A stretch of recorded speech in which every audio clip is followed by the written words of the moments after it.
સુરેન્દ્રનગરના પાટડીમાં 7 કરોડના ખર્ચે બનેલા રિવરફ્રન્ટમાં વ્યાપક ભ્રષ્ટાચારના આક્ષેપો બાદ તેને તોડવાની કામગીરી શરૂ કરાઈ છે। 2 મહિના પહેલા જ મંત્રી દર્શનાબેન વાઘેલાના હસ્તે લોકાર્પણ થયેલા પ્રોજેક્ટમાં પહેલા જ દિવસે ગાબડા પડવા લાગ્યા। મુખ્યમંત્રી કાર્યાલય સુધી રજૂઆત પહોંચતા તંત્રે નબળી કામગીરીનો સ્વીકાર કર્યો। તપાસના ડરથી એજન્સી દ્વારા ઉતાવળે રિવરફ્રન્ટ તોડી ફરીથી નવીનીકરણની પ્રક્રિયા હાથ ધરવામાં આવતા અનેક સવાલ ઉઠી રહ્યા છે।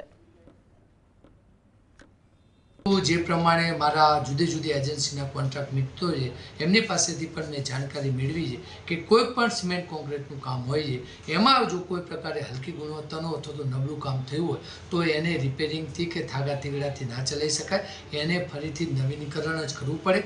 એટલે આજે આપના માધ્યમથી મારી તંત્ર પાસે સ્પષ્ટપણે માંગણી છે કે 7 કરોડથી પણ વધારે રકમનો જે આ પ્રોજેક્ટ છે ફેઝ 1 આની સંપૂર્ણ રીતે વિજિલન્સ તપાસ થવી જોઈએ।